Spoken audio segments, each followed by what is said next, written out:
Assalamualaikum warahmatullahi wabarakatuh. Perkenalkan nama saya Noviantoro Samdan. Saya dari kelas MJ701 dengan NIM 2201010100252.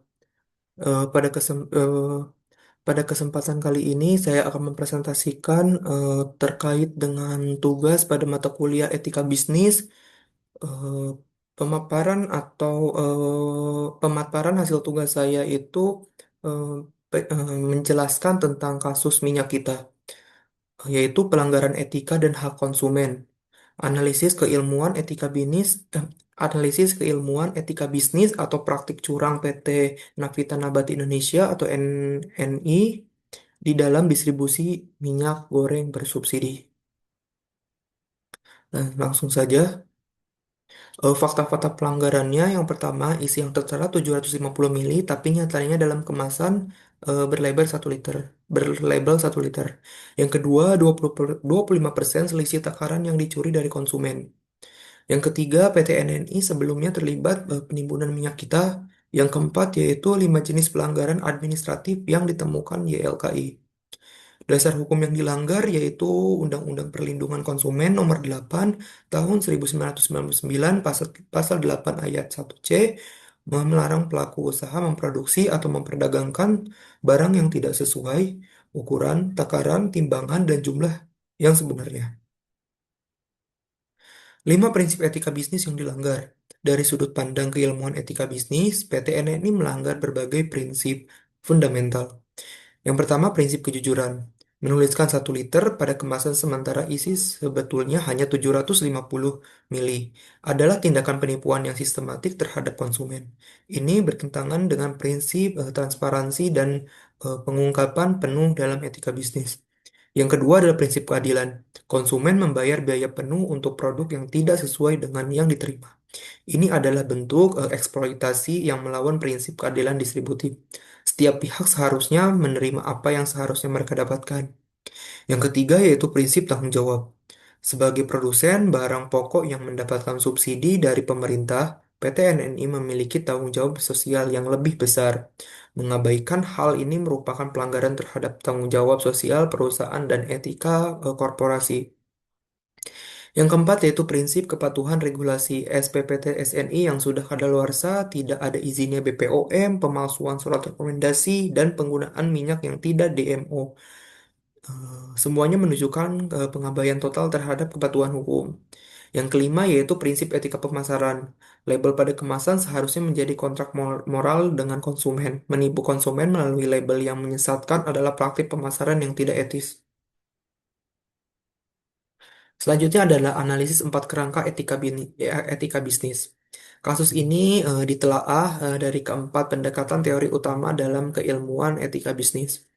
Yang pertama adalah utilitarianisme, yaitu kegagalan total tindakan yang diambil oleh PT NNI menyebabkan kerugian besar bagi jutaan pelanggan demi keuntungan segelintir individu. Tidak ada manfaat bersih yang positif. Yang kedua, yaitu dari deontologi, melanggar imperatif kategoris tidak dapat diadopsi sebagai hukum universal. Jika semua produsen bersikap curang, maka sistem pasar akan hancur. Yang ketiga yaitu adalah ketika kebajikan bertentangan dengan nilai-nilai baik. Kejujuran, integritas, dan kepercayaan merupakan fondasi bisnis yang berkelanjutan. Semua itu sudah dilanggar. Yang keempat adalah teori stakeholder, mengkhianati semua pihak terkait, konsumen yang dirugikan, pemerintah yang dieksploitasi, persaingan jujur menderita kerugian, kepercayaan publik dihancurkan. Di sini saya akan menjelaskan apa yang boleh dan tidak boleh dilakukan. Panduan etis bagi pelaku usaha dan distribusi produk bahan pokok. Yang tidak boleh dilakukan yaitu menunjukkan informasi volume atau berat yang tidak sesuai dengan isi sebenarnya pada kemasan. Yang kedua, beroperasi dengan sertifikat seperti SNI, izin BPOM yang sudah expired. Memproduksi dokumen perizinan atau surat rekomendasi yang palsu. Menggunakan bahan baku minyak non-DMO yang tidak sesuai dengan kriteria. Menimbun produk yang disubsidi untuk mengatur harga di pasar. Selanjutnya yang harus dilakukan, yang pertama memastikan bahwa isi kemasan selalu sesuai dengan apa yang tertera di label, melakukan audit internal secara rutin, menjaga keabsahan semua sertifikat dan izin edar dengan cara yang proaktif, menerapkan sistem pengendalian kualitas yang ketat dalam semua tahap produksi, menerbitkan laporan transparansi produksi secara rutin, menawarkan mekanisme ganti rugi yang mudah diakses bagi konsumen yang terkena dampak negatif. Selanjutnya, apa yang harus dilakukan konsumen? Konsumen yang cerdas merupakan pertahanan utama terhadap praktik bisnis yang tidak etis. YLKI mendorong partisipasi masyarakat secara aktif. Yang pertama itu ada periksa dan bandingkan kemasan. Sebelum melakukan pembelian, perhatikan volume atau berat yang tertera dalam label dan rasakan isinya. Perbandingkan berat kemasan dan dari berbagai merek. Perhatikan tanggal kadaluarsa serta logo SNI. Terus yang kedua itu ada dokumentasi dan laporkan. Ambil foto kemasan dan simpan bukti pembelian. Laporkan kepada YLKI, BPOM, atau Kemendag melalui hotline 171, Kemendag atau bpom.go.id jika menemukan adanya penipuan.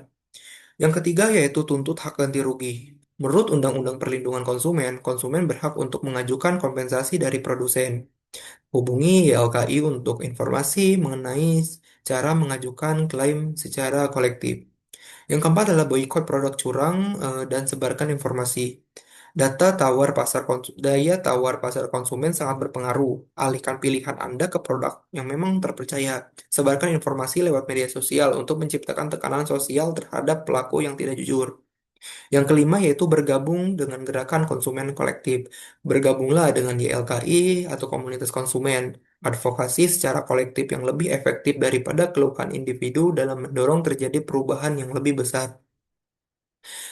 Selanjutnya, apa yang harus dilakukan oleh pemerintah? Pemerintah sebagai badan pengatur memiliki tanggung jawab yang beragam, pengawasan, penegakan hukum, dan pembaruan sistem. Yang pertama, itu ada penegakan hukum tegas dan transparan. Proses hukuman terhadap PT NNI seharusnya bersifat pidana, tidak hanya lewat sanksi administratif. Umumkan hasil pemeriksaan dan tindakan yang diambil agar masyarakat mengetahui. Jangan biarkan pelaku bebas dari hukum.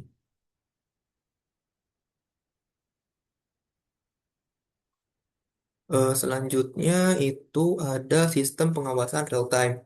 Buatlah sistem pemeriksaan yang rutin dan acak di seluruh jalur distribusi. Memanfaatkan teknologi barcode atau QR untuk verifikasi produk. Kementerian dan Perdagangan dan BPOM perlu bekerja sama secara aktif. Reformasi sistem sertifikasi. Tingkatkan ketatnya prosedur pemberian serta perpanjangan sertifikat SNI dan izin edar. Terapkan sistem otomatis yang akan menghentikan distribusi produk yang memiliki izin kadaluarsa. Yang ke, itu yang ketiga. Yang keempat yaitu mekanisme ganti rugi massal. Bantu menciptakan mekanisme class action yang efisien untuk jutaan konsumen yang dirugikan. Denda yang dikenakan kepada pelaku dapat dialokasikan untuk program perlindungan konsumen. Yang terakhir yaitu yang kelima yaitu edukasi literasi konsumen. Laksanakan program nasional mengenai literasi konsumen, cara memahami label hak konsumen, dan cara melapor. Integrasikan program ini ke dalam kurikulum sekolah serta dalam kampanye media sosial pemerintah. Yang terakhir yaitu kesimpulan. Kasus minyak kita berfungsi sebagai pengingat bahwa pelanggaran etika dalam dunia bisnis dapat mempengaruhi kehidupan banyak orang, terutama kelompok masyarakat yang rentan dan bergantung kepada produk yang disubsidi.